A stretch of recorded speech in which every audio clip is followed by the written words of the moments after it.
Mais uma vez, bom dia. A graça e a paz de Deus sobre a sua vida, sobre a sua casa, sobre toda a sua família. Que Deus abençoe esse novo mês que começa, mês de julho. Por que não? O melhor mês aí do ano, um mês de grandes e boas surpresas para todos nós, em nome de Jesus. Eu espero que você também esteja experimentando das maravilhas de Deus na sua vida, de como é bom servir um Deus tão maravilhoso, como é bom ouvir um Deus tão grande, tão tremendo, tão poderoso, que se preocupa com cada um de nós, mesmo nas nossas necessidades tão diferentes. Uma igreja como essa, onde nós temos aqui várias pessoas e muito mais pela internet, esse Deus, segundo a Escritura, Ele é poderoso para suprir todas as nossas necessidades em Cristo Jesus. Meu Deus, que Deus maravilhoso, que Deus grandioso. Eu espero que esse Deus trate conosco de uma maneira muito especial aqui nesta manhã. Bom, queridos, eu quero falar um pouquinho com vocês. Está aqui um texto que eu quero começar lendo, e daqui a pouco eu vou liberar aqui para vocês o nosso tema de hoje, mas eu acredito que há de tratar conosco, há de falar muito ao nosso coração de uma maneira muito especial. Será que você pode ler comigo em voz alta esse texto? O texto é de Marcos capítulo 1, versos 14 e 15. Marcos capítulo 1, versos 14 e 15. Vamos lá, vamos juntos, em voz alta, toda a igreja? E depois que João foi entregue à prisão, veio Jesus para a Galileia, pregando o evangelho do reino de Deus e dizendo: qual era a mensagem? O tempo está cumprido e o reino de Deus está próximo. Capricha agora. Arrependei-vos e crede no evangelho. Está até sublinhado aí. Será que a gente pode ler mais uma vez? Pelo menos essa parte que está sublinhada aí. Como é que é?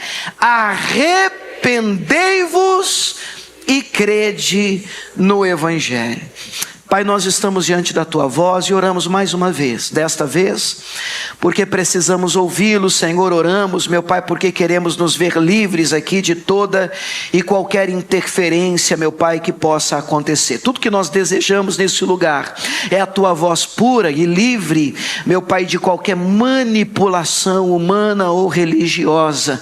Nosso coração, meu Pai, está sedento por Ti, como já afirmamos aqui nesse lugar. A nossa mente desarmada, meu Deus, também propícia, sedenta, arada como terra boa, para receber e abraçar a semente do evangelho. E nós oramos para que não haja lugar de desperdício de semente nesse lugar, mas todo o coração, onde a Tua palavra aqui for semeada, que haja resposta, meu Pai, em nome de Jesus, que a Sua semente, a semente do evangelho, ela possa germinar, ela possa nascer, ela possa crescer, ela possa produzir frutos, e como acabamos de ler, dignos de arrependimento para a glória do Senhor. E a igreja do Senhor diga amém e obrigado, Jesus, glória a Deus. Hoje eu gostaria de destacar esse texto com vocês. Esses dias a gente tem falado um pouco sobre este evangelho, e já que nós estamos começando aqui mais um mês, e esse nosso culto é um culto de ceia, hoje eu gostaria de falar um pouquinho com vocês sobre o tema metanoia. Mas eu quero explicar para você o que é que isso significa e quais as implicações práticas disso na nossa vida. Quando a gente fala, ou lê, ou escuta arrependei-vos, eu não sei o que é que vem ao seu coração, eu não sei qual é a ideia que bate a sua mente quando o assunto é arrependei-vos, ou você precisa de arrependimento, ou todos nós precisamos nos arrepender.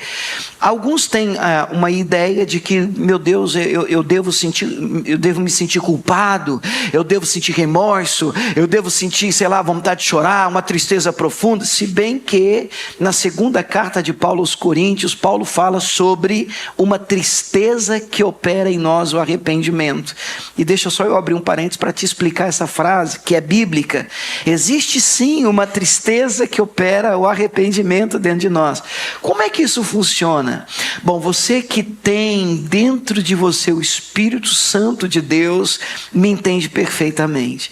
Sabe quando nós damos um passo em falso, quando nós atravessamos o sinal vermelho, eu não estou falando deste semáforo comum, mas eu estou falando quando nós ultrapassamos algumas linhas, algum comportamento, e aí o coração da gente faz assim, igreja, ó, aperta dentro de nós, e o Espírito Santo assim, a gente fica triste, e dentro da gente, puxa, eu não devia ter respondido assim, fulano de tal, eu não devia ter me comportado desse jeito, eu não devia ter feito isso, por que eu fiz isso? Puxa vida, e você fica triste, não é com Deus, você fica triste com você mesmo, porque, puxa vida, você sabe que você não devia ter feito, fez, e essa tristeza, ela opera, segundo o apóstolo Paulo, segundo aos Coríntios, ela opera um arrependimento dentro de nós. Bom, a mensagem que nós acabamos de ler, está aqui em Marcos 1,14, é uma mensagem pregada pelo próprio Cristo. Ele diz: o tempo está cumprido, o reino de Deus está próximo. A mensagem de Jesus sempre foi: arrependei-vos e crede no Evangelho. Só que a palavra usada aqui para arrependei-vos é uma palavra grega, você sabe que o Novo Testamento foi escrito em grego, chamada metanoia. Então metanoia é a palavra que aparece aqui para arrependimento.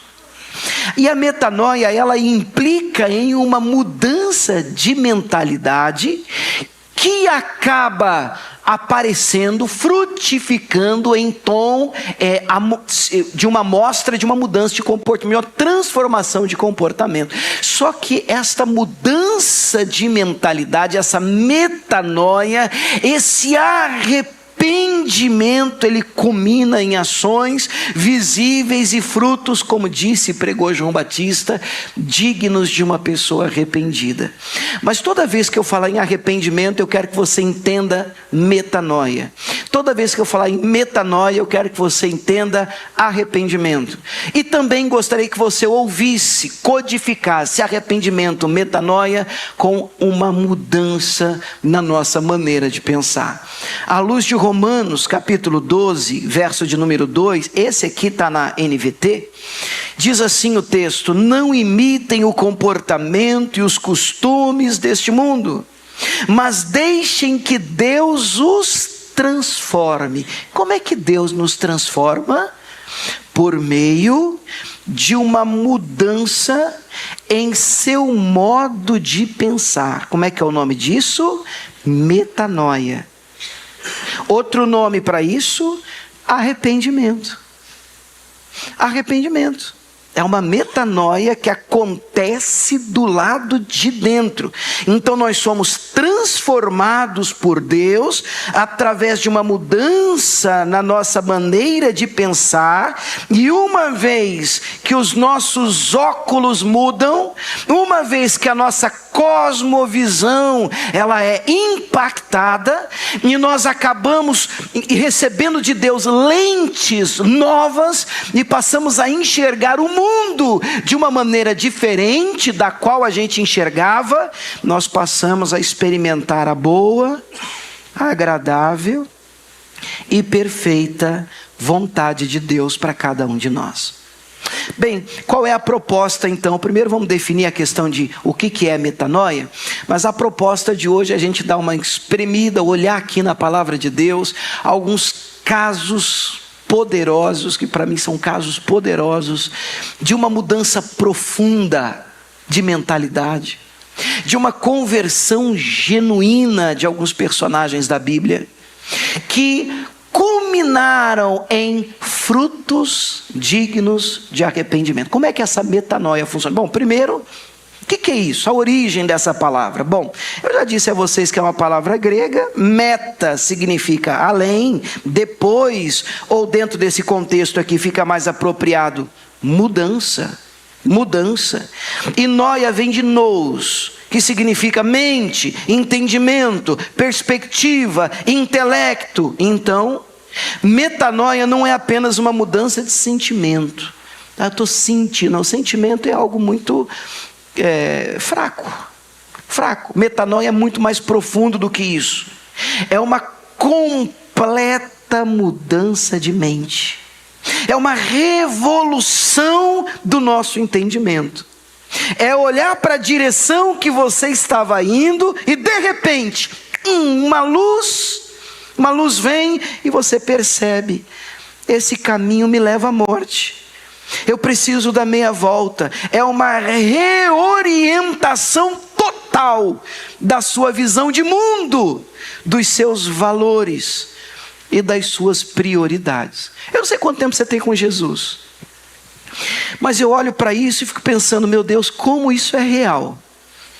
Porque existem momentos na vida da gente, eu posso falar da gente com a sua permissão, e a gente vai caminhando, vivendo, e tendo alguns alvos na vida, tendo algumas metas na vida, alguns objetivos na vida, e à medida em que a gente vai se aproximando de Cristo, é incrível como a nossa mente, ela é afetada poderosamente pelo Evangelho, e aquilo que para nós era muito importante, já não é tão importante assim, porque o Evangelho de Cristo vai transformando a nossa vida de dentro para fora.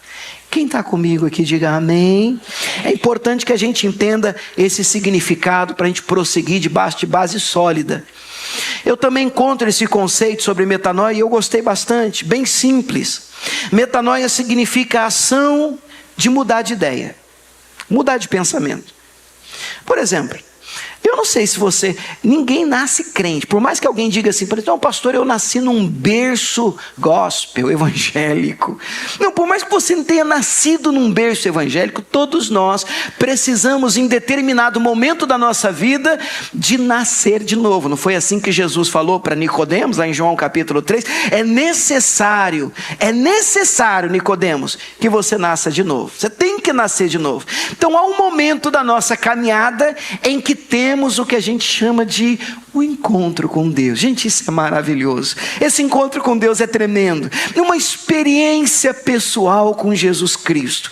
E quando esta experiência pessoal com Cristo acontece uma metanoia. Os nossos valores são impactados. A nossa maneira de pensar é completamente transformada, impactada pelo Evangelho de Cristo. E então nós começamos a enxergar a nossa vida, os nossos valores de maneira diferente. Meu Deus do céu, como isso é importante. Bom, significa sim uma ação de mudar de ideia ou pensamento, ou seja, deixar de seguir ou acreditar em determinada coisa para vivenciar um novo modo de enxergar a vida. Do ponto de vista teológico, a metanoia representa um processo de arrependimento e conversão do indivíduo para determinada doutrina.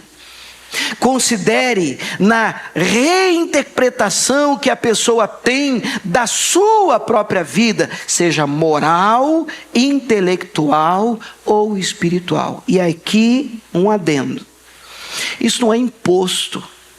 Essa mudança, ela não é imposta pela religião ou por um líder religioso. Não existe verdadeira metanoia, transformação e arrependimento na imposição religiosa. Exemplo: você tem que fazer, ou você não pode fazer. E a pessoa diz: tá bom, então eu não posso fazer. Mas não mudou aqui. Só há uma imposição religiosa, inclusive muitas pessoas até abraçam essa imposição, mas sem ter ideia do porquê.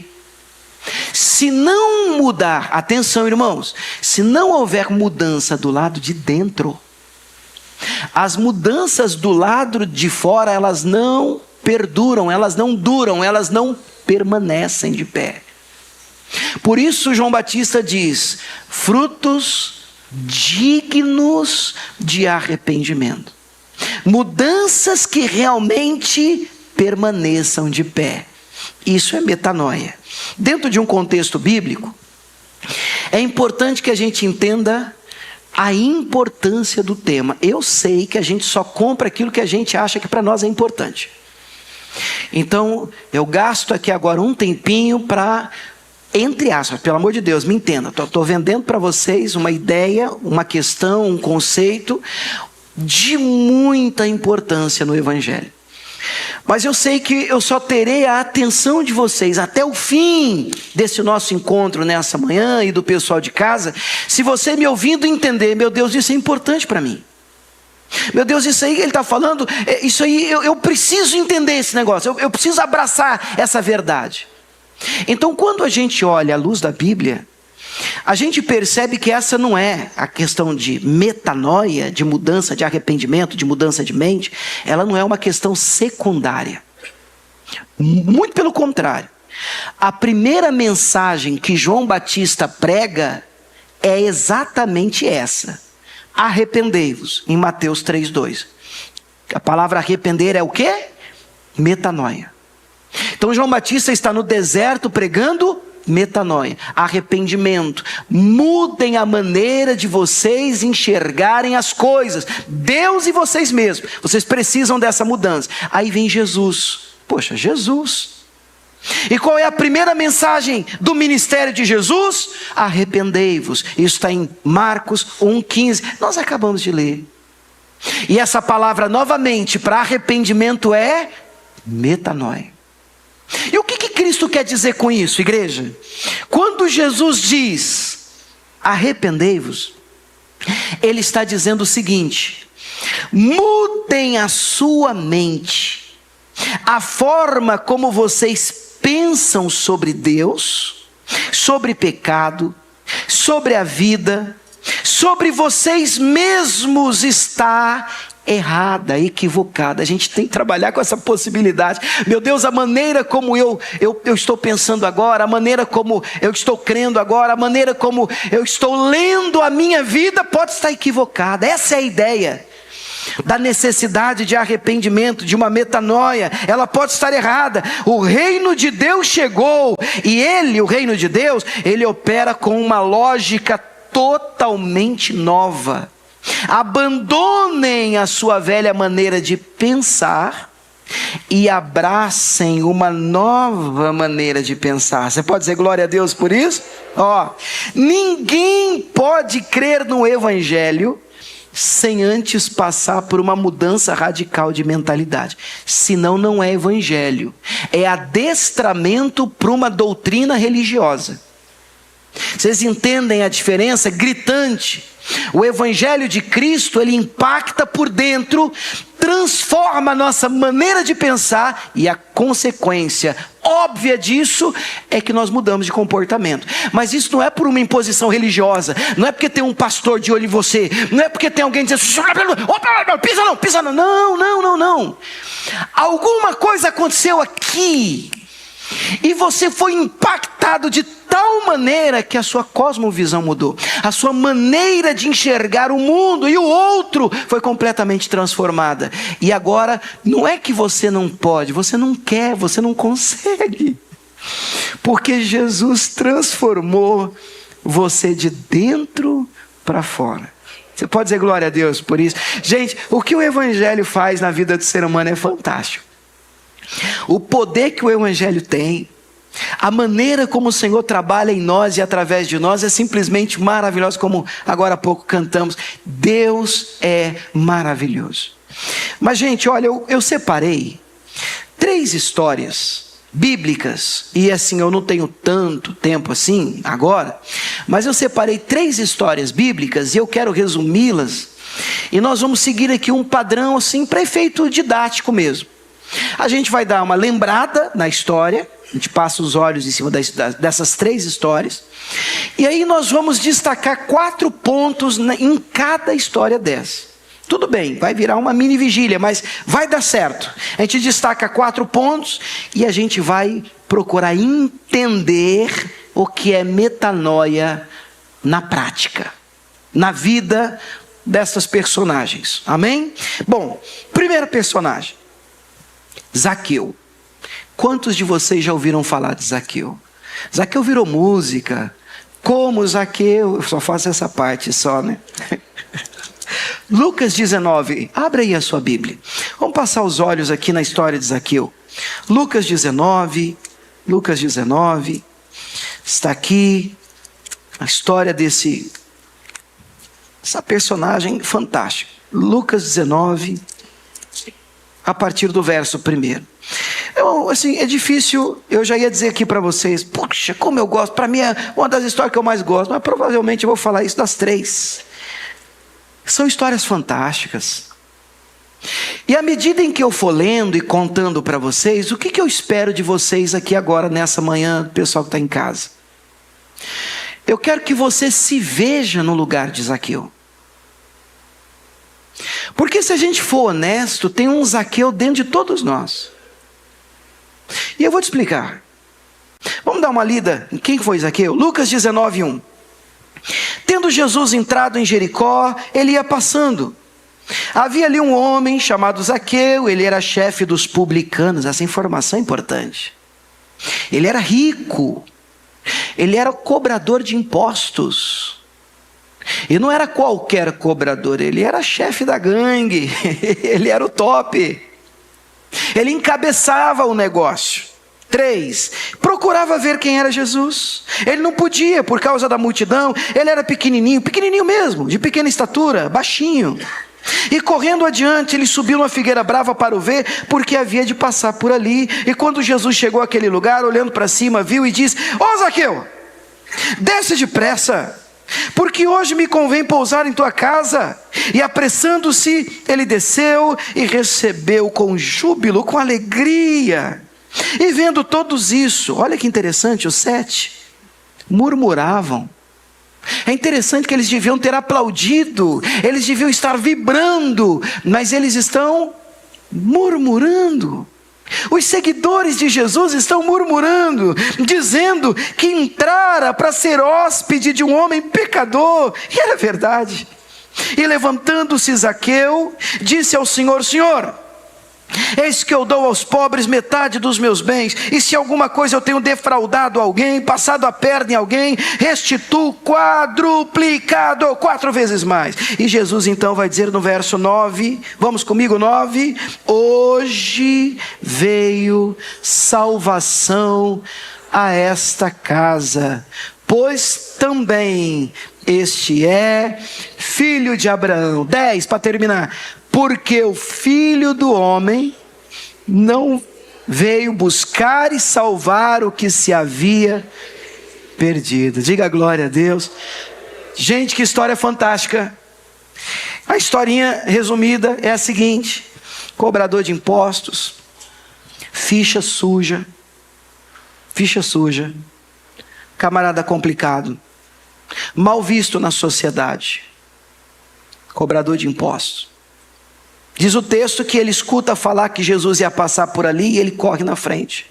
Sobe numa figueira brava, um sicômoro, uma espécie de árvore. E ele está ali, e eu fico lendo essa história e pensando nele balançando as perninhas assim no galho. Esse Jesus vai passar aqui, eu vou conhecer esse Jesus hoje. E lá vem Jesus, uma multidão com Jesus, uma multidão, todo mundo com as suas necessidades, todo mundo querendo algo de Cristo. E Jesus para ali, olha para cima, e normalmente nós não andamos olhando para cima, mas Jesus olha para a surpresa do Zaqueu, que está pensando: hoje eu vou conhecer Jesus. Jesus vira e diz: ó Zaqueu, diz assim: rapaz, e o homem já me conhece, ele já sabe o meu nome, ele sabe o seu nome, ele conhece a sua história, seu sofrimento, sua luta, suas guerras, suas batalhas pessoais. E ele diz: desce rápido daí, rapaz, hoje eu vou pousar lá na tua casa. Mas quem convidou? Mas que atrevido. Ora, alguém chega na sua casa: eu estou indo lá, vou comer lá. Você diz: rapaz, tem que ter muita intimidade. É que intimidade que existia aqui? 0, -1. E eu gosto desse lado atrevido de Jesus. Eu gosto desse lado quando Pedro está lá em Lucas 5 lavando as redes, porque a pesca foi horrível, não pegou nada. O texto diz que Jesus entra no barco. Eu sei que a regra é: eis que estou à porta e bato, se alguém ouvir e abrir, eu entro. Mas eu amo a exceção de um Jesus que, eu estou entrando aqui, e Jesus faz o que Ele quiser fazer, onde Ele quiser fazer, porque Ele é Deus. E toda vez que eu estiver frustrado, e você estiver frustrado, lavando as redes, pensando em desistir, meu desejo e oração por você é que Jesus invada a sua vida, que Jesus entre e chegue chegando com força. E Jesus: eu vou dormir lá hoje, hein? É lá que eu vou filar uma boia lá na sua casa. E o Zaqueu desce rápido e recebe Jesus com alegria, com júbilo. E então entra na casa, Zaqueu, Jesus e a turma do amendoim fica do lado de fora. Vocês conhecem a turma do amendoim? Esse pessoal estava andando com Jesus, e agora eles estão descendo a lenha em Jesus. E eles estão dizendo: eu não entendo essa igreja. Como é que pode esse cara? Pois essa é a prova de que tem muita gente caminhando com Jesus sem ter passado por uma... Vamos tentar de novo. Poxa, eu dei direitinho a deixa para vocês. Pus a bola assim, só... Vamos tentar? Tem muita gente caminhando com Jesus sem ter tido uma metanoia, uma mudança na maneira de pensar. Usa o evangelho para que o evangelho se encaixe numa maneira velha de pensar. E Jesus diz que remendo novo não cabe em trapo velho. Vinho novo só presta em odres novos. Por isso tem que nascer de novo. Por isso arrependei-vos. Por isso mudança de mentalidade. Porque quando Jesus entra, eu enxergo, eu me vejo no outro. Eu sou tomado por compaixão. O espelho que Jesus coloca diante de mim me mostra a minha situação triste. E uma tristeza dentro de mim diz: meu Deus, como é que eu vivi assim? Que cabeça que eu tinha? Olha, irmãos, eu tenho certeza que vocês sabem do que eu estou falando. Mas que cabeça que eu tinha? Meu Deus, como é que pode? Olha como eu pensava, olha como eu vivia, olha como eu fazia, olha como eu tratava os outros, olha como eu pisava nas pessoas, olha como eu me achava a última bolacha do pacote, a última Coca-Cola do deserto, sei mais o que é a última aí. Mas eu me achava a coisa mais importante da terra. E quando há uma metanoia, puxa, Jesus faz assim: deixa eu mostrar você para você mesmo. Ah, meu irmão, aí é difícil não mudar. Aí é difícil que não haja uma mudança, fruto de arrependimento, metanoia, que culmina em ações visíveis de arrependimento, frutos dignos de arrependimento. Bom, eu olho para essa história, 4 pontos aqui, senão vamos estourar mesmo. E a gente vai tentar seguir esse padrão nas outras 2 historinhas. Bom, a metanoia aqui é financeira na vida do Zaqueu. Repito, a metanoia, ela é uma mudança na maneira de pensar sobre bens, dinheiro, conquista, valores. Metanoia essa que muitos precisam abraçar, experimentar. Primeiro, qual era a mente antiga que o Zaqueu tinha? Ele era um publicano rico. Algum problema ser rico? Nenhum. Não tem problema nenhum. O problema é o amor ao dinheiro. O problema é, ao invés de você ter o dinheiro te ter. O problema é, ao invés de você usar o dinheiro é que te usa. Você é escravo dele.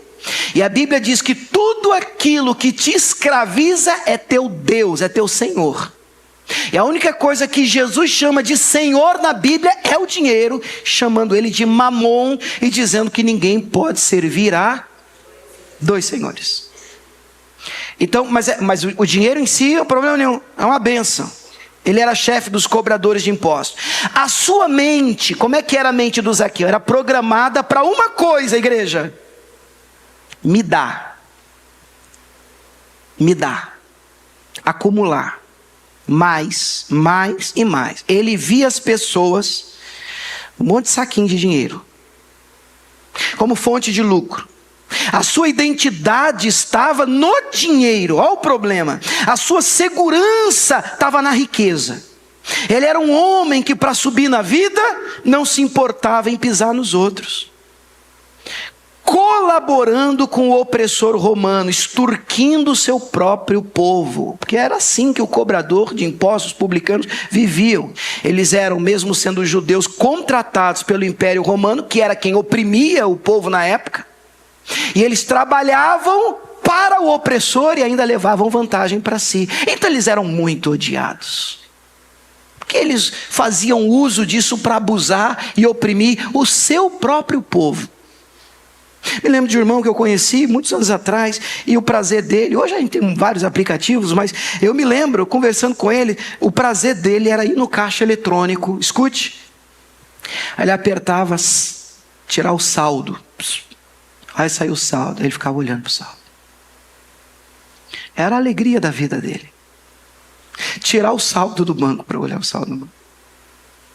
E eu desejo que você cresça muito, que você avance na sua vida profissional, financeira, mas que o dinheiro não te escravize, não te domine.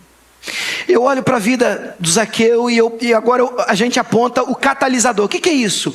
É o estupim. O que aconteceu? Um desejo de ver Jesus. Tudo começou com um desejo de ver Jesus. Há quem entenda que ele queria ter uma experiência com Jesus.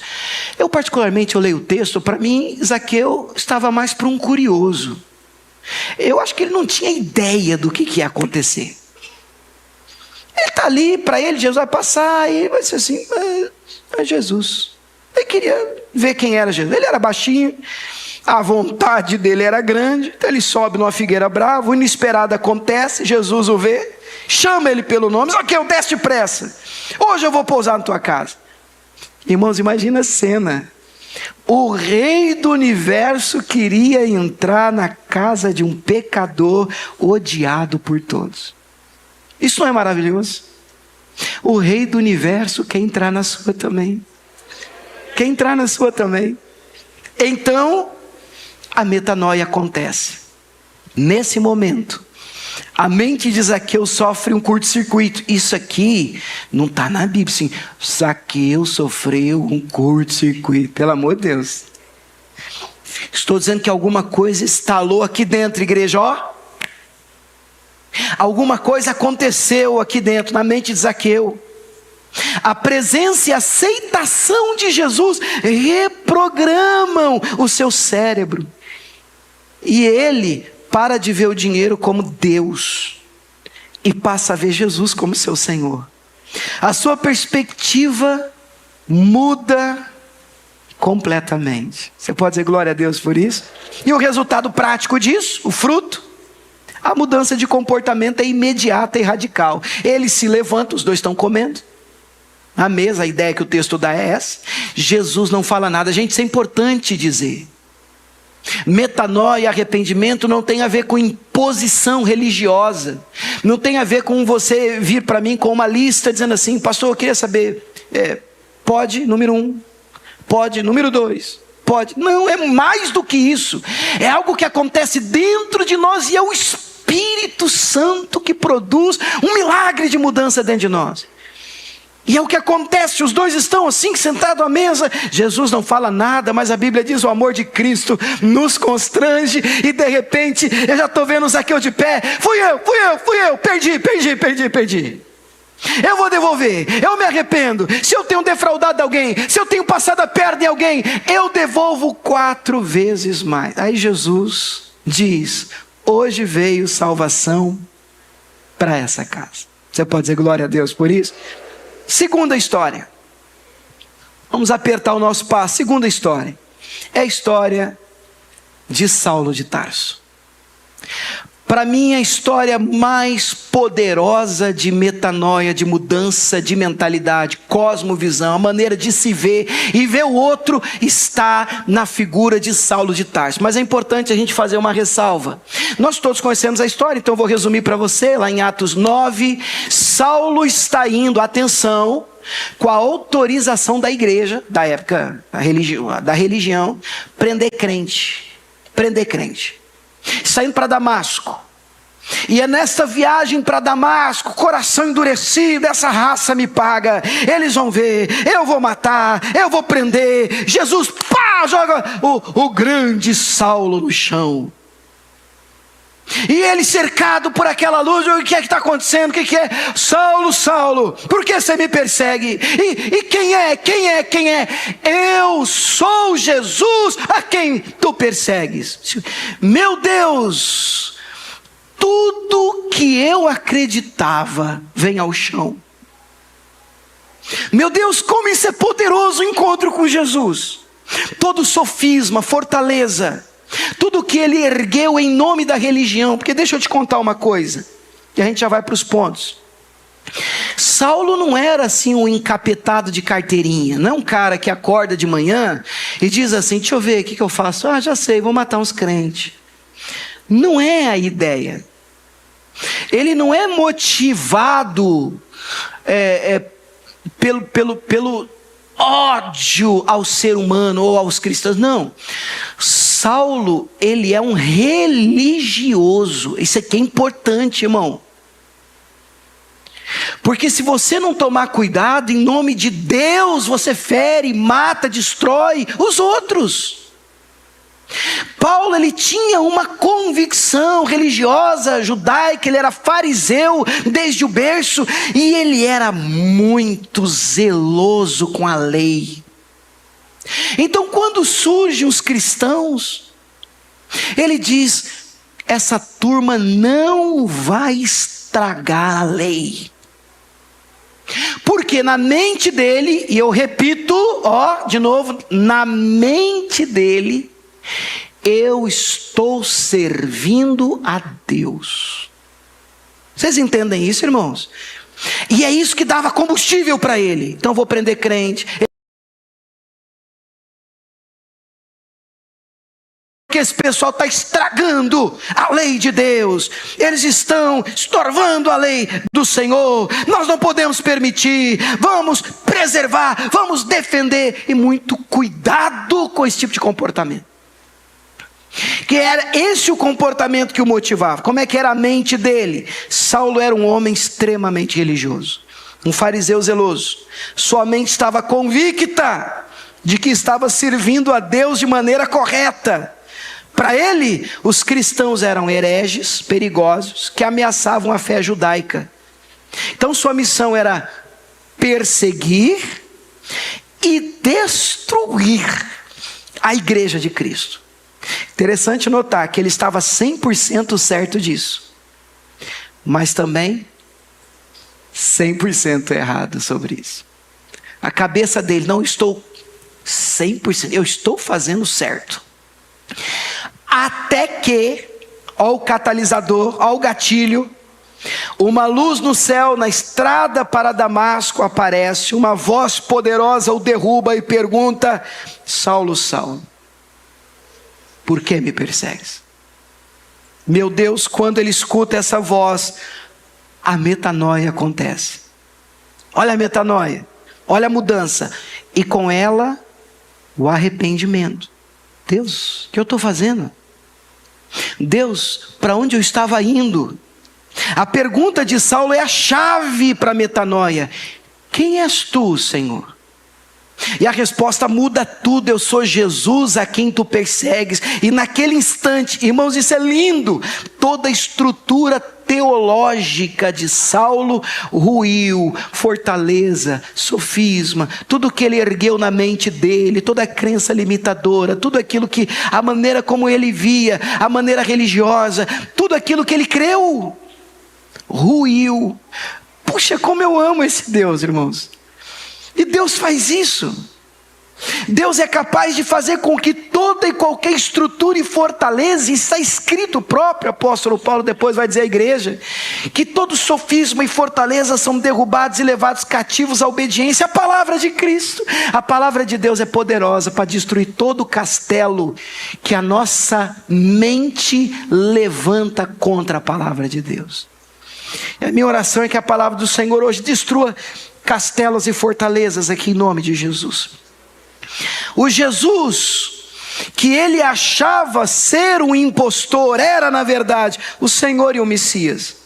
Aquele que ele perseguia era o próprio Deus. Foi a maior mudança de mente da história. E qual o fruto? Qual o resultado prático disso? Bom, de perseguidor a apóstolo, de destruidor a construtor de igrejas. O homem que respirava ameaças contra os discípulos passou a dar a vida por eles. Diga glória a Deus. Ele que antes pregava a lei como caminho, passou a pregar a graça como o único caminho.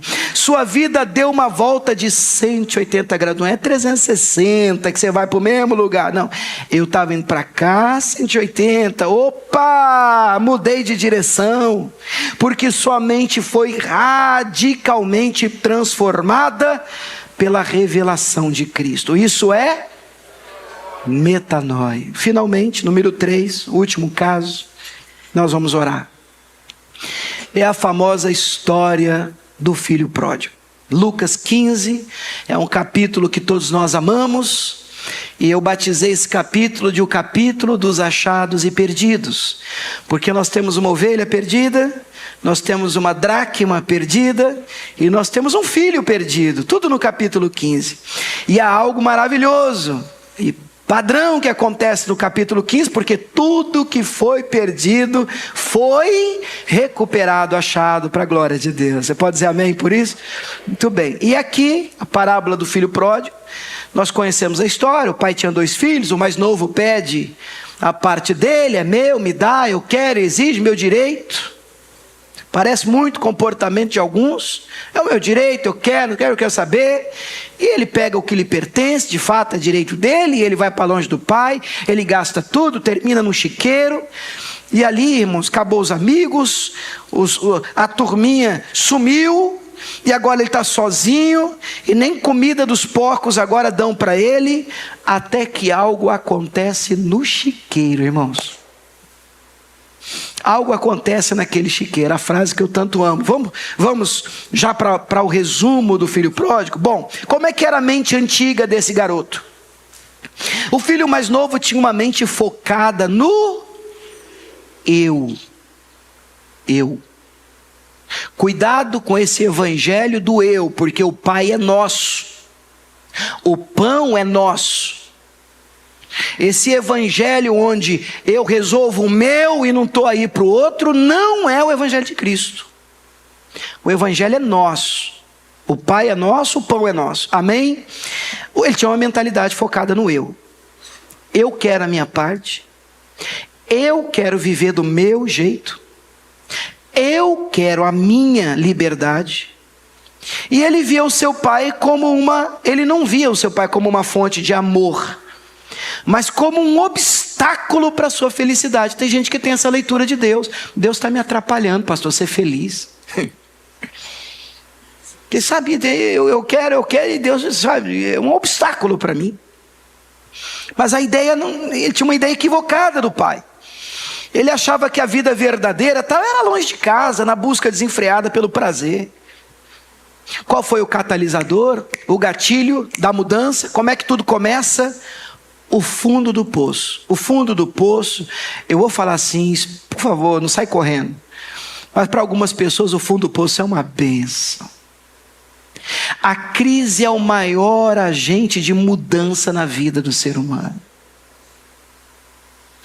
Irmãos, as pessoas elas buscam mudança normalmente quando as coisas não estão bem.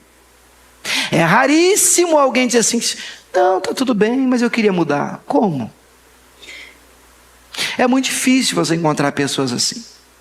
Mas agora ele está no fundo do poço. E depois de gastar tudo, vem a fome, aí piora tudo ainda, uma crise. E aí ele vai parar no chiqueiro, desejando comer a lavagem dos porcos. A humilhação e o desespero o forçaram a pensar.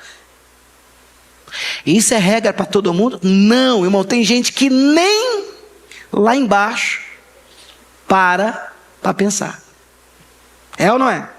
E a pessoa assim, tá aqui no sol, porque eu nasci assim, eu vivi assim, vou morrer assim. A gente chama de síndrome de Gabriela.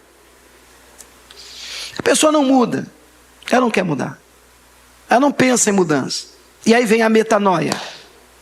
O texto diz algo maravilhoso no verso 17. Eu amo essa frase. E a frase é: então, caindo em si. Qual é a frase? Caindo em si. Metanoia. Alguma coisa acontece naquele chiqueiro. Aquele curto-circuito divino na mente. Assim, o que eu estou fazendo da minha vida? É o cara que tem uma família, que é casado, que tem filhos, são anos de casamento, e se engraçando com outra pessoa. Sabe aquele negócio que dá um... E eu já ouvi testemunhos assim, lindos, fantásticos. E a pessoa, peraí, o que eu estou fazendo? Eu não vou jogar 20 anos, 30 anos fora, uma noite, não. E ele dá 180 graus assim, eu não posso. E eu oro para os nossos filhos caírem em si, para que os nossos familiares caiam em si, para que a gente, volte e meia, abrace a metanoia. Opa, o que eu estou fazendo? Não é esse o caminho, não é essa a direção. E diz o texto que caindo em si, essa é a descrição perfeita da metanoia. Ele caiu na real, irmãos. A sua mente mudou. Ele comparou a sua situação miserável com a abundância que ele tinha na casa do pai. Ele percebeu a sua tolice. Ele enxergou o seu pecado. E ele decora o discurso dizendo: olha, eu pequei contra o céu e perante ti. Então ele mudou a sua mente sobre si mesmo, do filho com direitos. E agora ele passa a se enxergar como um servo arrependido. E também mudou a mente sobre o seu pai. Ele passou de enxergar o seu pai como um velho controlador para um porto seguro, um lugar para onde ele queria ir estar. E qual o resultado disso? O fruto prático. Ele não ficou só pensando lá no chiqueiro: poxa, eu era feliz e não sabia. Porque tem gente que fica assim: nossa, ai, que tempo bom, que pena que não volta. Isso não vai mudar nada. O texto diz que ele mudou de mente, e essa mudança de mente levou ele à ação. Ele disse: levantar-me-ei e irei ter com meu pai. E ele não ficou só no discurso decorado. Ele se levantou, a orelha queimando de vergonha: eu não sei como é que meu pai vai me receber, ou se ele vai me receber. Mas eu irei ter com meu pai, eu vou dizer: pai, eu pequei contra o céu, perante ti. Ele se levantou e começou a longa caminhada de volta para casa, a casa do pai. A metanoia sempre nos coloca no movimento, na direção ao pai. A minha oração é que a gente volte, se necessário for, correndo para os braços do pai. Bom, primeira coisa, para a gente terminar: fatos sobre o que a gente leu, e depois uma aplicação pessoal, e nós vamos orar. Nós vimos hoje Zaqueu, a história do Zaqueu, cuja metanoia libertou isso. Nós vimos a história agora há pouco do filho pródigo, cuja metanoia o libertou do egoísmo, do eu. Em todos os casos, meus irmãos, a metanoia não foi apenas um sinto muito, ai, desculpa. Não, é muito mais do que isso. Foi uma revolução interna que produziu uma transformação externa. Então, eu termino com essa aplicação pessoal. Quanto a nós hoje, a gente vai embora daqui a pouco, a gente vai para casa. De que tudo isso nos serve?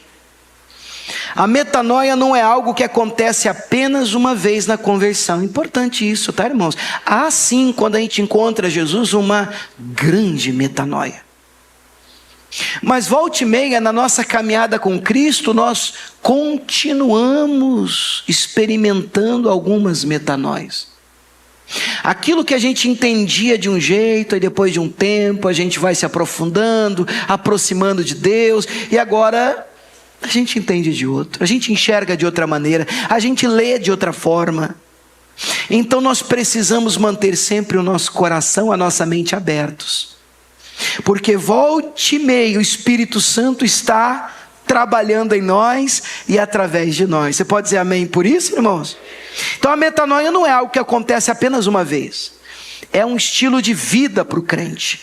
O Espírito Santo está constantemente nos chamando a uma metanoia contínua.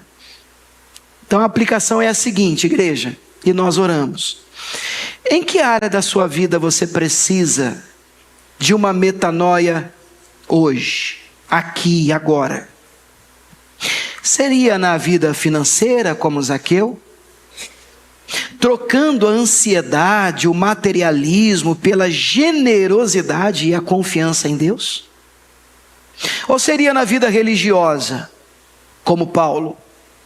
Trocando a justiça própria, o julgamento dos outros, pela graça e pelo amor de Deus? Ou ainda na vida pessoal, como o filho pródigo, saindo do chiqueiro de um pecado de estimação, de um hábito secreto, de um ressentimento guardado, e voltando para os braços do Pai. Seja qual for a área, o Espírito de Deus está aqui nesse lugar, nessa manhã. Ele opera, Ele convence, Ele transforma, e a glória continua sendo dele. Você pode dizer glória a Deus por isso? Vamos aplaudir o nosso Deus, que Ele merece. Aleluia! Mas eu gostaria de terminar fazendo aqui uma alusão, enquanto os meus irmãos, eles vão entregando já o pão que representa o corpo de Cristo, o cálice que representa o sangue de Cristo. Sentado mesmo, receba aí onde você está a ceia. Em Mateus 18, irmãos, há uma parábola de Jesus que mexe muito comigo, muito comigo. Ela me balança por dentro, é a parábola do credor incompassivo. Eu já trouxe essa parábola aqui em algum culto, alguma reunião. E eu me lembro de ainda fazer esse gesto que coloquei aqui para vocês, de um enforcando o outro, porque a ideia, o resumo, é de alguém que devia muito e foi muito perdoado. E depois de ter sido perdoado, ele foi cobrar uma dívida bem menor do outro, e ele não perdoou o outro. E a ideia da metanoia é exatamente você entender, perceber com o que você recebeu, a sua realidade, e se ver no outro, ser misericordioso com o outro. Por exemplo, vocês lembram da mulher que foi apanhada em adultério, levada diante de Jesus? E aí a turma, os religiosos, a lei diz que é para matar na pedrada. Aí Jesus diz: quem estiver sem pecado, pode começar. E a turma toda foi embora. Ninguém tirou a pedra. Jesus diz: eu também não te condeno, vai e não peques mais. E o que a metanoia faz? A metanoia faz com que você, que recebeu tamanho milagre, amor, gratidão e perdão, você se perceba no outro e seja compassivo, que seja tomado por uma compaixão. Mas isso sempre funciona? Não. Em regra a gente devia entender: puxa, mas eu fui tão perdoado, então deixa eu perdoar também. Puxa, mas Deus me trata tão bem, deixa eu tratar bem também. Puxa, mas se o Senhor não me condena, quem sou eu para te condenar? Essa é a metanoia. Aqui vai tudo contra. Ele recebe um perdão imenso, mas isso não muda, olha só, irmãos, não muda aqui, nele. Ele ainda não houve uma mudança aqui. Então ele sai perdoado, mas como não houve uma metanoia, um arrependimento genuíno, o perdão dele é cancelado. Isso balança muito meu coração. A minha oração é que o Senhor trabalhe em nós poderosamente aqui nesse lugar essa manhã, e que possamos produzir frutos dignos de arrependimento, uma metanoia verdadeira, para a glória do Senhor. Amém?